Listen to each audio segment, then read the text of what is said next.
अस्सलाम वालेकुम नाज़रीन, पुलिस फाइल के एक नए एपिसोड के साथ मैं हूं एसपी मूसा। आइए नजर डालते हैं आज के एपिसोड पर। आज की पुलिस फाइल में शामिल है ताकत और इख्तियारात का नशा कर देता है इंसान को अंधा। पुलिस अक्सर करती है इख्तियारात का गलत इस्तेमाल, वर्दी को बना लेती है अपनी ढाल। फूल नगर से आया मोहम्मद आसिफ के कत्ल का केस।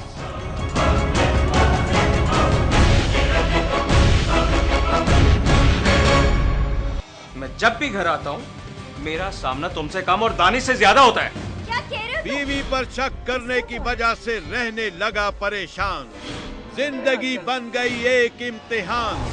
देखिए मेरी कहानी में इख्तियारात के नाजायज इस्तेमाल की बहुत सी मिसालें आम तौर पर हमारे मुआशरे में सुनने को मिलती हैं, जिनमें कोई शख्स अपने जाती मुफाद या अनाज की बिना पर किसी दूसरे की जान तक लेने पर उतर आता है। ऐसे वाकयात में बाज़-औक़ात कुछ पुलिस एहलकार भी मुलव्विस दिखाई देते हैं। ऐसा ही वाकया पेश आया फूलनगर के रिहायशी बस कंडक्टर मोहम्मद आसिफ के साथ। क्या है इस केस का अहवाल, आइए देखते हैं। ताकत और इख्तियार का नशा इंसान को बदमस्त हाथी से ज्यादा खतरनाक बना देता है। ऐसी हालत में इंसान को कुछ भी दिखाई नहीं देता और वो अपने इस नशे में डूबकर हर तरह से अपनी हैसियत साबित करने के लिए दूसरों पर जुल्म ढाता है और जिस तरह चाहता है दूसरों की जिंदगियों से खेलता है। ऐसा ही एक वाकया पेश आया फूलनगर के रिहायशी मोहम्मद आसिफ के साथ, जो फूलनगर से पत्तोकी तक चलने वाली एक बस पर कंडक्टर के तौर पर मुलाजिमत करता था। आसिफ का बाप कई बरस पहले फौत हो चुका था। उसके 2 भाई और 4 बहनें थीं। 2 बड़े भाइयों और 2 बहनों की शादी हो चुकी थी और वो लोग अपने घरों में जिंदगी गुजार रहे थे, जबकि आसिफ अभी गैर शादीशुदा था और वो अपनी वालिदा और 2 कमारी बहनों के साथ रहता था। आसिफ अपनी बूढ़ी माँ और जवान बहनों का अकेला सहारा था और वो ही उनके लिए वाहिद कफील था। आसिफ सुबह सवेरे घर से निकलता और बस की कंडक्टरी करके पूरे दिन में जो कुछ कमाता वो लाकर रात को अपनी माँ की हथेली पर रख देता।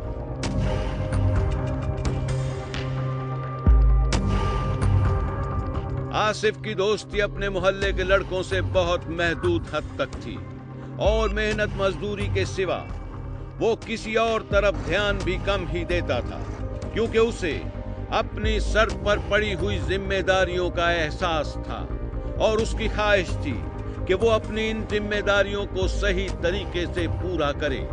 आसिफ अपनी बहनों की शादी तो करना चाहता था, मगर उसके माली वसाइल अभी इस बात की इजाजत नहीं देते थे कि वो इस सिलसिले में कुछ कर सके। आसिफ की जिंदगी का मकसद ही अपनी माँ और बहनों की कफालत थी। अपने काम के दौरान भी उसका ध्यान इसी बात पर रहता कि वो अपनी कमाई हुई हलाल रोजी से अपनी माँ बहनों के लिए इतना कुछ कर सके कि उन्हें बुनियादी जरूरियात के हवाले से किसी कमी या तंगी का सामना न करना पड़े। इन्हीं सोचों में डूबा हुआ आसिफ 5 दिसंबर 2012 को अपनी मां से दुआ लेकर घर से निकला और काम के लिए रवाना हो गया। रास्ते में भी वो यही सोचता रहा कि किसी तरह आमदनी का सिलसिला कुछ बेहतर हो जाए ताकि वो अपनी बहनों की शादी इज्जत से कर सके। यही बातें सोचता हुआ आसिफ अड्डे पर पहुंच गया और वहां जाकर उसने ड्राइवर मोहम्मद मुमताज के आने से पहले ही हेल्पर मोहम्मद अशफाक के साथ मिलकर गाड़ी साफ की और कुछ ही देर में मुमताज भी वहां पहुंच गया और गाड़ी में सवारियां भरकर वो फूलनगर से पत्तोकी की तरफ रवाना हो गए। रास्ते में पत्तोकी के करीब मलांवाला बाईपास पर एक कार उनकी गाड़ी के सामने आकर रुकी।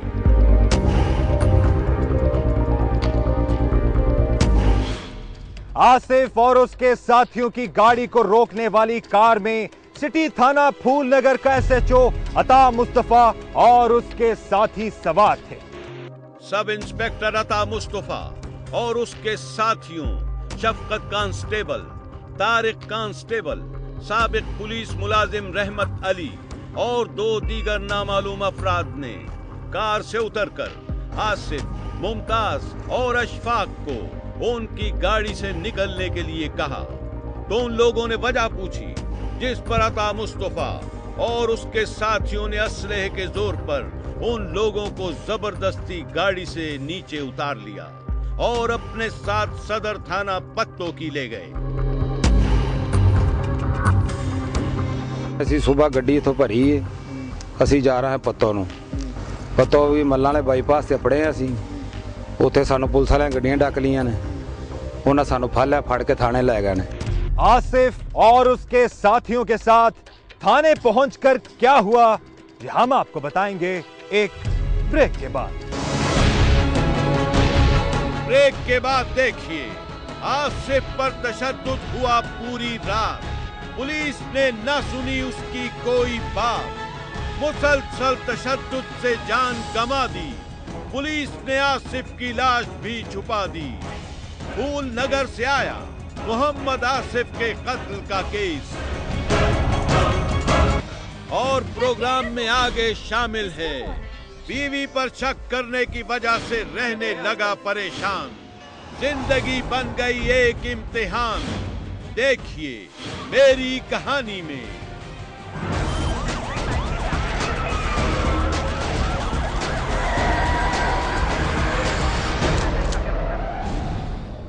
थाने पहुंचकर आसिफ और उसके साथियों को एसएचओ अता मुस्तफा ने एक जगह बंद कर दिया और उनका जुर्म बताए बगैर उन पर तशद्दुद करने लगा।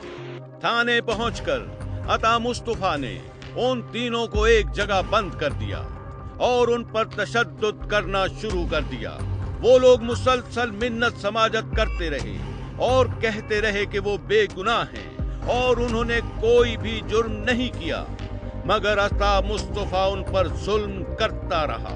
उधर आसिफ का बड़ा भाई अरशद अपने छोटे भाई को तलाश करते हुए एक दोस्त के साथ रात के वक्त सदर थाना पत्तों की पहुंचा तो उसने देखा कि वहां अता मुस्तफा आसिफ पर तशद्दुद कर रहा था। अरशद ने अता मुस्तफा की मिन्नत समाजत करते हुए उससे पूछा कि वो उसके भाई पर तशद्दुद क्यों कर रहा है और उसका क्या कसूर है। अता मुस्तफा ने अरशद और उसके दोस्त को भी पकड़कर वहीं बंद कर दिया। रात ਦੇ 11 ਦਾ ਟਾਈਮ ਸੀ, ਅਸੀਂ ਇਤਲਾਹ ਪਾ ਕੇ ਉੱਥੇ ਜਦੋਂ ਪਹੁੰਚੇ ਮੇਰੇ ਭਾਈ ਨੂੰ ਉਲਟਾ ਲਟਕਾ ਕੇ ਤਸ਼ੱਦਦ ਕਰ ਰਹੇ ਸਨ। ਮੈਂ ਔਰ ਮੇਰੇ ਇੱਕ ਦੋਸਤ ਨੇ ਉਹਨਾਂ ਦੀ ਮਿੰਨਤ ਸਮਾਜ ਕੀਤੀ, ਜਿੰਦੀ ਵਜ੍ਹਾ ਤੋਂ ਉਹਨਾਂ ਸਾਨੂੰ ਫੜ ਕੇ ਵੀ ਉਹਨਾਂ ਹਾਲਾਤ ਦੇ ਵਿੱਚ ਬੰਦ ਕਰ ਦਿੱਤਾ। मुबैना तौर पर अता मुस्तफा पूरी रात आसिफ पर जुल्म करता रहा और इस दौरान उसने मुख्तलिफ तरीकों से आसिफ पर शदीद तशद्दुद किया। मुमताज और अशफाक उसकी मिन्नत समाजत करते रहे, मगर अता मुस्तफा ने उन लोगों की एक न सुनी। ਉੱਥੇ ਸਾਨੂੰ ਸਾਰੀ ਰਾਤ ਕੁੱਟਦੇ ਰਹੇ ਨੇ, ਅਸੀਂ ਬੜੀਆਂ ਉਹਨਾਂ ਦੇ ਮਿੰਨਤਾਂ ਕੀਤੀਆਂ, ਵਾਸਤੇ ਪਾਏ ਨੇ ਵੀ ਸਾਨੂੰ ਮਾਫ ਕਰ ਦਿਓ, ਅਸੀਂ ਬੇਕਸੂਰ ਹਾਂ, ਅਸੀਂ ਦਿਹਾੜੀਦਾਰ ਬੰਦੇ ਹਾਂ, ਸਾਡੇ 'ਚ ਕੋਈ ਐਸਾ ਵੈਲ ਨਹੀਂ। ਉਹ ਸਾਨੂੰ ਉਹਨਾਂ ਸਾਡੀ ਇੱਕ ਨਹੀਂ ਸੁਣੀ। उनकी मिन्नत समाजत के बावजूद एसएचओ अता मुस्तफा मोहम्मद आसिफ पर बदतरीन तशद्दुद करता रहा। सारी रात मुसलसल तशद्दुद की वजह से आसिफ वहीं जां बहक हो गया। आसिफ की हलाकत के बाद सुबह के वक्त अता मुस्तफा ने उसके भाई अरशद और बाकी लोगों को छोड़ दिया और आसिफ की लाश कहीं छुपा दी। ਸੁਬਾਹ ਉਹਨਾਂ ਸਾਨੂੰ ਉਦੋਂ ਛੱਡਿਆ ਜਦੋਂ ਮੇਰੇ ਭਾਈ ਨੂੰ ਉਹਨਾਂ ਕਤਲ ਕਰ ਦਿੱਤਾ, ਮਾਰ ਕੇ ਲਾਸ਼ ਗਾਇਬ ਕਰ ਦਿੱਤੀ। ਸਾਨੂੰ 3 दिन बाद लाश मिली, 36 घंटे बाद। लाश मिलने के बाद उसे पोस्टमार्टम के लिए डिस्ट्रिक्ट हेडक्वार्टर्स अस्पताल कुसूर भेज दिया गया, जहां से आने वाली पोस्टमार्टम रिपोर्ट ने ये साबित कर दिया कि आसिफ की मौत तशद्दुद की वजह से हुई है, जिसके निशानात भी उसके जिस्म पर मौजूद थे। मुलाजा उसके जिस्म का भी किया तो उसमें 9 ज़रबात थी। तो बाद पोस्टमार्टम लाश वो मुर्सा के हवाले कर दी। पोस्टमार्टम के बाद आसिफ की लाश मिलने पर उसके वरसा ने पुलिस के खिलाफ एहतजाज करते हुए लाश मुल्तान रोड बाईपास पर रखकर सड़क ब्लॉक कर दी, जिस पर regional police officer Sheikhupura Zulfiqar Cheema ने मुल्जिमान के खिलाफ कार्रवाई की हिदायत की। आरपीओ की हिदायत पर सिटी थाना पत्तोकी में सब इंस्पेक्टर अता मुस्तफा, कांस्टेबल शफकत, कांस्टेबल तारिक, साबिक पुलिस मुलाजिम रहम अली और 2 दीगर नामालूम अफराद के खिलाफ ताज़ीरात पाकिस्तान की दफा 148, 149, 302 और 342 और पुलिस ऑर्डर 2002 की शिक नंबर 155C के तहत असलहा लेकर हमला करने, गैर कानूनी तौर पर हिरासत में रखने, कत्ल और इख्तियारात के नाजायज इस्तेमाल का मुकदमा दर्ज कर लिया गया। आसिफ के कत्ल के हवाले से पोस्टमार्टम और पुलिस की इब्तिदाई तौर पर की गई तफ्तीश से ये बात तो तय हो गई थी कि सब इंस्पेक्टर अता मुस्तफा और उसके साथियों ने आसिफ, मुमताज और अशफाक को गैर कानूनी तौर पर हिरासत में ले लिया था और बाद अज़ां आसिफ को शदीद तशद्दुद करके मौत के घाट उतार दिया और आरपीओ की हिदायत पर उन लोगों के खिलाफ मुकदमा भी दर्ज हो गया था, मगर अमली तौर पर इस सिलसिले में मजीद कोई पेशरफ्त न हुई। 3 महीने गुजरने के बावजूद मुल्जिमान अभी तक गिरफ्तार नहीं हो सके। पुलिस के आला अफसरान मुल्जिमान की फौरी गिरफ्तारी और उनके खिलाफ कार्रवाई के दावे तो कर रहे हैं, मगर शायद वो इस बात से बेखबर हैं कि तकरीबन 3 माह गुजर जाने के बावजूद अभी तक मुल्जिमान कानून की हिरासत में नहीं आ सके। काफ़ी काम कर रहे हैं, काफ़ी लोगों पे हमने पर्चे भी दिए हैं, 216 के भी, उनके रिश्तेदारों पे भी हम काफ़ी एफर्ट कर रहे हैं। इंशाल्लाह ये टारगेट हमारा ये है कि इनको फौरी तौर पे गिरफ्तार किया जाए। डीपीओ कसूर का कहना है कि वो आसिफ के कत्ल के असल मुहर्रिकात के बारे में तो कुछ नहीं जानता, मगर ये बात वाज़ेह है कि पुलिस एहलकारों ने अपने इख्तियारात का नाजायज इस्तेमाल करते हुए आसिफ को न सिर्फ गैर कानूनी तौर पर हिरासत में लिया, बल्कि उस पर इस हद तक तशद्दुद किया कि वो जाँ बहक हो गया। मुहर्रिकात तो सामने तभी आएंगे जब मुल्जिमान गिरफ्तार होंगे। बहरहाल जो प्रिलिमिनरी इंक्वायरी हुई एसटीपीओज ने, एसपीज ने जो की, उसमें बज़ाहिर तो पुलिस की हाई हैंडेडनेस थी। पुलिस की तरफ से एक ऐसा बंदा जिसका कोई रिकॉर्ड भी नहीं था उसको गिरफ्तार किया गया और उसको फिर इलीगल कन्फाइनमेंट में रखा, टॉर्चर किया और फिर अनफॉर्चुनेटली उसकी डेथ हो गई। डीपीओ ने बताया कि आसिफ के कत्ल में मुलव्विस पुलिस एहलकारों को महकमाना तौर पर कार्रवाई करते हुए मुलाजिमत से बर्खास्त कर दिया गया है। इसमें हमने उनको डिसिप्लिनरी एक्शन करके वो तमाम जो पुलिस मुलाजमान थे उनको नौकरी से बर्खास्त कर दिया। पुलिस के आला अफसरान के मुल्जिमान के खिलाफ कार्रवाई के दावे तो अपनी जगह, मगर मकतूल आसिफ की मां नूर बीबी पुलिस की कारकर्दगी से मुतमईन नहीं है और उसका कहना है कि वो अपने बेटे के कातिलों को फांसी की सजा दिलाना चाहती है। पुलिस वाले नहीं फड़ना है मुस्लिम नू, मैं उन्हें तंदी पवानी चाहनी, मेरा बच्चा खा लिया डेढ़ा स्वान मेरा बच्चा खा लिया। मकतूल आसिफ के भाई और मुकदमे के मुदई अरशद का कहना है वो चीफ जस्टिस ऑफ पाकिस्तान से अपील करता है कि उसके भाई के कातिलों को कैफिरे किरदार तक पहुंचाया जाए। ऐसी चीफ जस्टिस ऑफ पाकिस्तान से रिक्वेस्ट करने कि इन्होंने फड़ के इन्होंने अंजाम तक पहुंचाया जाए। आसिफ जो एक शरीफ खानदान से ताल्लुक रखता था और मेहनत मजदूरी करके अपने घर का खर्चा चलाता था, उसे क्यों गिरफ्तार किया गया और उस पर इस हद तक तशद्दुद क्यों किया गया जिससे उसकी मौत वाक़ई हो गई? ये सब सवाल अभी तक जवाब तलब हैं। मगर आसिफ का कत्ल केस पुलिस की वर्दी में मलबूस गुंडों और दरिंदों की निशानदेही करता है, जिनकी वजह से महकमा पुलिस बदनाम हो चुका है। ये केस अपनी जगह पुलिस के आला अफसरान का एक इम्तिहान भी है कि वो अपने महकमे में मौजूद उन अनासिर के खिलाफ क्या कार्रवाई करते हैं जो जराइम की सरपरस्ती के साथ साथ खुद भी मुख्तलिफ नौइयत के जराइम में मुलव्विस हैं। एसपी मूसा अपील करता है डीपीओ कसूर से कि आसिफ के कत्ल में मुलव्विस तमाम मुल्जिमान को जल्द से जल्द गिरफ्तार करके कैफरे किरदार तक पहुंचाया जाए और इस केस को एक मिसाल बनाया जाए ताकि आइंदा कोई भी पुलिस एहलकार अपने इख्तियारात का नाजायज इस्तेमाल करने की जुर्रत न कर सके और पुलिस डिपार्टमेंट पर लोगों का एतमाद बहाल हो सके। ब्रेक के बाद देखिए, बीवी पर शक करने की वजह से रहने लगा परेशान, जिंदगी बन गई एक इम्तिहान। देखिए मेरी कहानी में।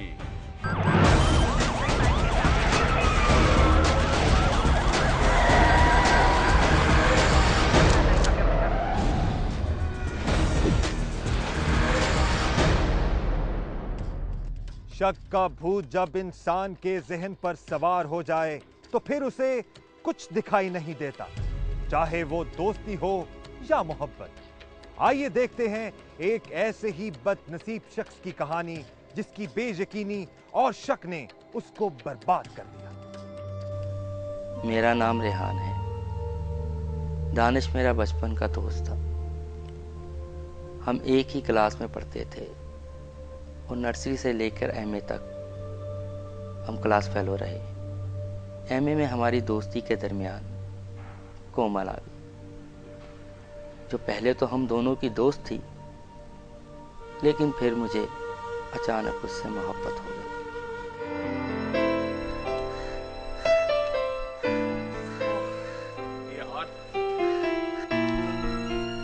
तुझे तलाश करते हुए पूरा कॉलेज छान मारा है और तू यहाँ छुप के बैठा हुआ है। बस यार थोड़ा काम कर रहा था। तू बता, बहुत दिनों बाद कॉलेज आया है, कहाँ रहता है आजकल?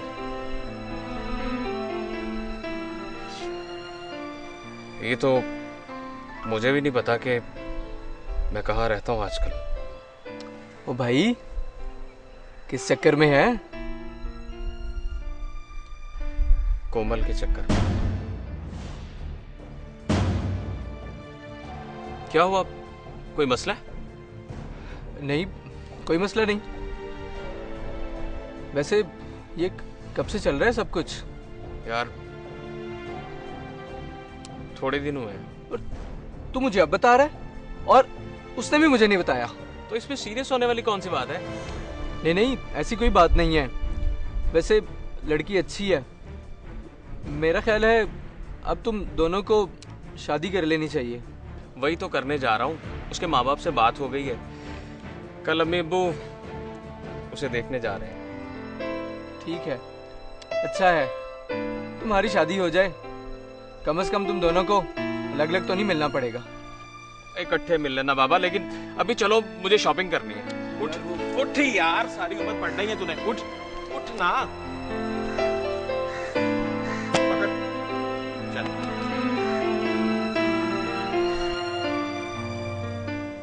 कोमल की दानिश के साथ बहुत अच्छी दोस्ती थी। मुझे कभी उस पर एतराज नहीं रहा था। वो दोनों आपस में घंटों बातें करते, मेरे होते हुए एक दूसरे के साथ मजाक भी करते थे। कोमल की बहुत सी पसंद और नापसंद के बारे में मुझे दानिश ही से पता चला था। हमारी शादी के बाद भी दोनों की ये दोस्ती जारी रही। लगता है तुम अपनी सास की बहुत प्यारी हो गई हो। अच्छा, ये कैसे कह सकते हो तुम? भाई, जहाँ सास बहू का प्यार होता है वहाँ बहू के चेहरे की रंगत बता देती है। आहा, भाई चेहरा शनाज कब से हो गए तुम? चेहरा? मैं तो हाथ की लकीरें भी पढ़ लेता हूँ। अच्छा, तुमने कभी बताया नहीं। चलो देखो मेरे हाथ में क्या है। तुम्हारे हाथ की लकीरें बताती हैं कि तुम्हारी किस्मत में बहुत पैसा है। अच्छा, और देखो और क्या है?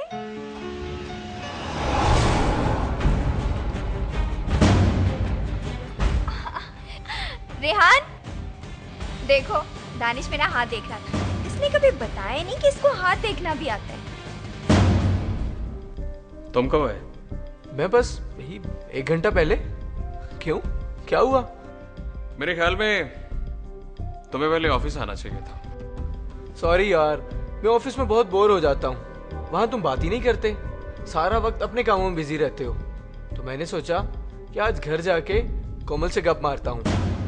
ओहो रेहान, तुम भी किन बातों को लेके बैठ गए हो? अच्छा बताओ, तुम्हारे लिए खाना लगवाऊं?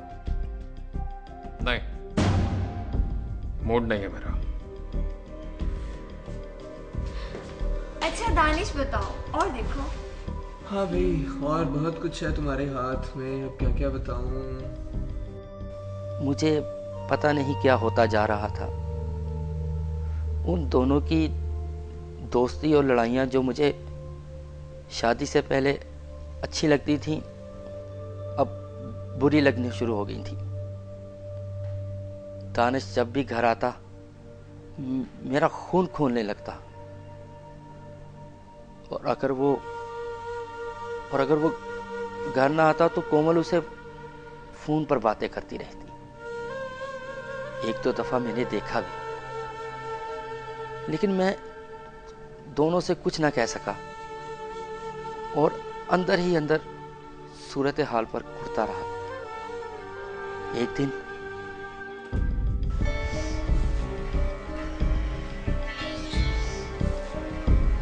किसका फोन है? दानिश का। लाओ दो फिर।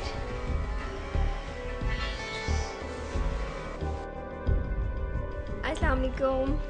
दानिश कैसे हो?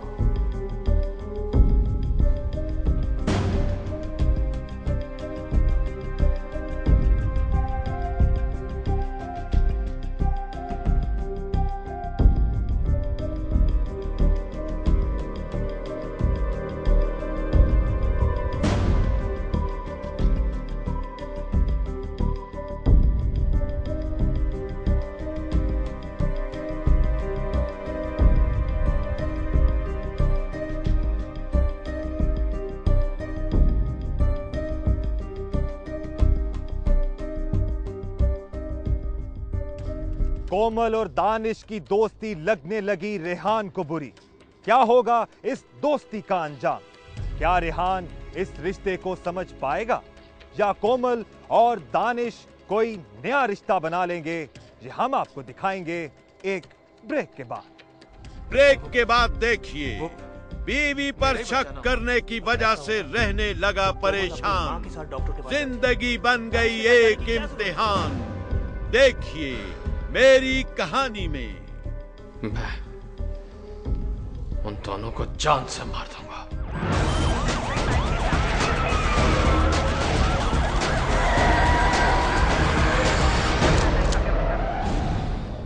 कोमल और दानिश की दोस्ती लगने लगी रेहान को बुरी।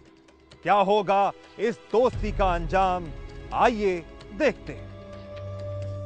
मुझे ऐसा लगने लगा जैसे कोमल मुझे नजरअंदाज करती है। वो मुझ पर दानिश को ज्यादा फोकियत देती है। मेरे सब्र का पैमाना बढ़ रहा था। मैंने बहुत जब्त करने की कोशिश की, लेकिन मैं क्या करता। जो कुछ वो दोनों कर रहे थे, उस पर एक दिन मेरे सब्र का पैमाना छलक गया। नहीं, आज नहीं, कल कर लेते हैं। आप कब आए? किसका फोन था? वो दानिश का। ये क्या बदतमीजी है? अच्छा, तो ये बदतमीजी है। जो तुम मेरे साथ कर रही हो वो क्या है? मैं क्या कर रही हूँ? मैं जब भी घर आता हूँ मेरा सामना तुमसे कम और दानिश से ज्यादा होता है। क्या कह रहे हो तुम? सही कह रहा हूँ। तुम मेरे साथ रहते हुए भी उसके साथ हो। अगर वो तुम्हें इतना ही पसंद था तो शादी उससे कर लेनी थी। क्या बकवास कर रहे हो तुम? बकवास तुम कर रही हो।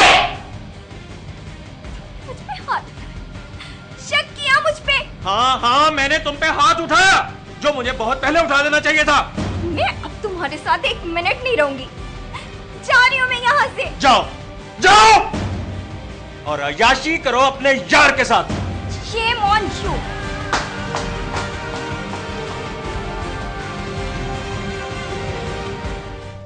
कोमल चली गई, लेकिन मैंने इस बात का जिक्र दानिश के साथ नहीं किया। मैंने दानिश से मिलना जुलना बंद कर दिया था। उसने मुझसे 1-2 बार राब्ता किया, लेकिन मैंने कोई जवाब नहीं दिया। मैंने अपने एक दोस्त अरशद से अपने दिल की बात शेयर की और उसे दोनों की जासूसी पर लगा दिया। एक दिन। ये क्या कह रहे हो तुम? मैं वही कह रहा हूं जो मैंने अपनी आंखों से देखा है। तुम्हारा दोस्त और तुम्हारी बीवी तुम्हारे एतमाद को धोखा दे रहे हैं, धोखा। लेकिन कहीं वो मेरा ही बच्चा ना हो। अगर ऐसा होता तो कोमल अपनी मां के साथ डॉक्टर के पास जाती। दानिश के साथ जाने की क्या जरूरत थी?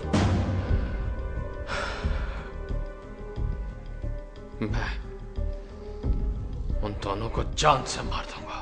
पागल मत बन, कुछ और सोच। कुछ और नहीं सोचना।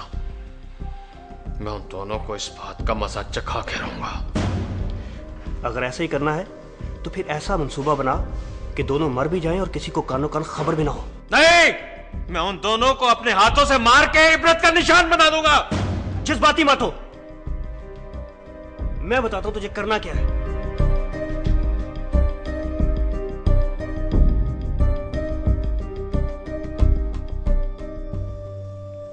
मेरी नाम नेहाद खैरत जाग चुकी थी और मैंने मामलात को अक्लमंदी से चेक करने की बजाय उन्हें सच समझ गया और अरशद के मंसूबे पर अमल करने का इरादा कर लिया।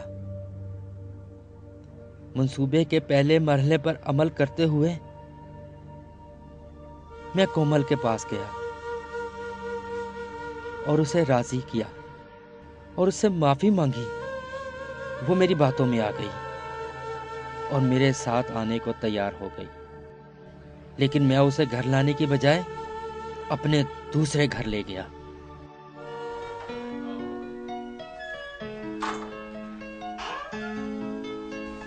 रेहान, ये तुम मुझे कहाँ ले आए हो? किसका घर है ये? और हम अपने घर क्यों नहीं गए? क्योंकि उस घर में अब मैं तुम्हारे गंदे कदम बर्दाश्त नहीं कर सकता। क्या कह रहे हो तुम? सही कह रहा हूं। तुम्हारे पेट में दानिश का बच्चा है ना। क्या बकवास कर रहे हो तुम? तुम्हें शर्म आनी चाहिए ऐसी बात करते हुए। शर्म तो तुम दोनों को आनी चाहिए थी ये सब करते हुए। मैं सोच भी नहीं सकती थी कि तुम इस कदर गिर सकते हो। मैं तुम्हारे साथ अब 1 मिनट नहीं रहूंगी। जा रही हूं मैं यहाँ से। मैं भी 1 मिनट नहीं रहना चाहता।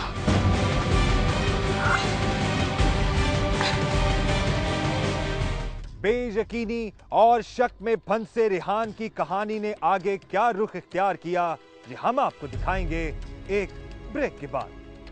ब्रेक के बाद देखिए, बीवी पर शक करने की वजह से रहने लगा परेशान। जिंदगी बन गई एक इम्तिहान। देखिए मेरी कहानी में।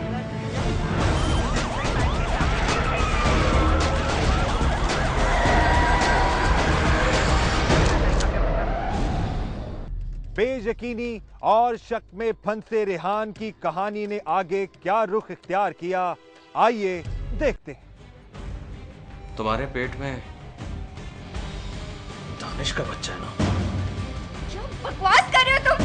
तुम्हें शर्म आनी चाहिए ऐसी बात करते हुए। शर्म तो तुम दोनों को आनी चाहिए थी ये सब करते हुए। मैं सोच भी नहीं सकती थी कि तुम इस कदर गिर सकते हो। मैं तुम्हारे साथ अब 1 मिनट नहीं रहूंगी।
हमने मंसूबे के मुताबिक दानिश को उस केस में फंसाना था, क्योंकि जब लाश का पोस्टमार्टम होना था तो बच्चे का डीएनए टेस्ट भी होना था, जिससे साबित हो जाना था कि दानिश ने अपने गुनाह छुपाने के लिए कोमल को कत्ल कर दी।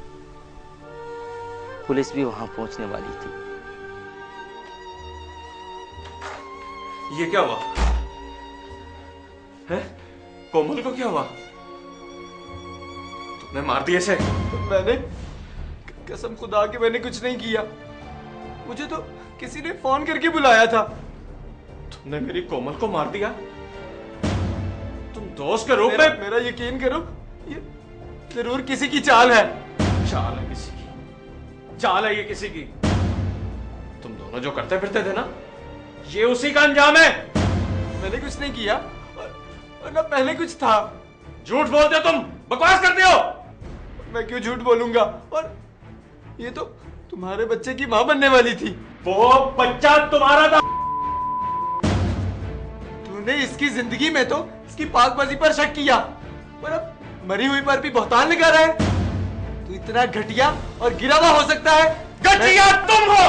कमीने, मैं तुम्हें भी जिंदा नहीं छोड़ूंगा।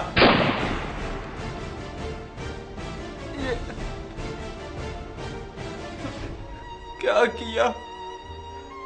मैं कसम खाता हूं कि कोमल मुझे अपनी बहनों की तरह अजीज थी।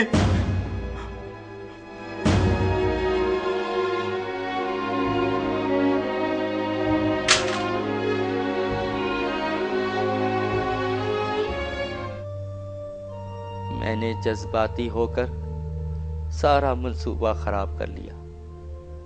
पुलिस ने मुझे गिरफ्तार कर लिया। मैंने अपनी बीवी पर शक का इजहार किया, लेकिन डीएनए की रिपोर्ट से साबित हुआ कि मैंने अपनी बीवी के साथ साथ अपने बच्चे का भी कत्ल किया। मेरा दोस्त सच कह रहा था। काश मैं किसी की बातों में ना आता। काश मैंने दोनों को सफाई का मौका दिया होता। अब मैंने अपने वकील से कहा कि मुझे उम्र कैद नहीं बल्कि उम्र से आजादी चाहिए, क्योंकि जिंदा रहकर मुझे सारी जिंदगी सुकून नहीं मिलेगा। नहीं मिलेगा, नहीं मिलेगा। शक का बीज इंसान में गुस्से के दरख्त को परवान चढ़ाता है। इस दरख्त का फल जो भी खाता है वो बर्बाद हो जाता है। अगर रेहान ठंडे दिमाग से अपने दोस्त और अपनी बीवी को अपनी कैफियत समझाता और अपनी बीवी पर एतमाद करता तो शायद उसे ये दिन देखना ना पड़ता। शक से बचिए, क्योंकि शक तबाही और बर्बादी के सिवा कुछ नहीं देता। अगर आपके साथ भी हुई है कोई नाइंसाफी या आप गवाह हैं किसी भी जुर्म के, तो खामोश मत रहिए, बोलिए, अपनी कहानी सुनाएं, एसपी मूसा को बताएं। हमें एसएमएस करें, पीएफ लिखकर स्पेस दें, अपना पैगाम लिखें और 3031 पर हमें भेज दें, या हमें ईमेल करें। हमारा एड्रेस है policeFile@dunianews.tv। आप हमें खत भी लिख सकते हैं। हमारा पता है programme police file, PO box number 500 Lahore. आप हमें फेसबुक पर भी ज्वाइन कर सकते हैं। हमारा एड्रेस है facebook.com/पुलिसफाइल। अपना ख्याल रखें, खुश रहें, महफूज रहें। आपसे मुलाकात होगी पुलिस फाइल के अगले प्रोग्राम में। तब तक एसपी मूसा और उसकी इन्वेस्टिगेशन टीम को इजाजत दीजिए। अल्लाह हाफिज। आज की पुलिस फाइल में शामिल है कम पड़ता था अकेले का कमाया, दोनों बेटों को भी अपने साथ काम पर लगाया। मंजूर हुसैन की दौलत सामने आई, हंसते बसते घराने पर नजर जमाई। हाफिजाबाद से आया मंजूर हुसैन के बेटे के इख्फा का केस। चला जाऊंगा, लेकिन अपनी बीवी को साथ लेकर, या फिर अपनी बहन को। वट्टे सट्टे की हुई शादी, घर की हो गई बर्बादी। देखिए मेरी कहानी में। पहले तो लेट आते थे, अब नशा करके भी आने लगे हो।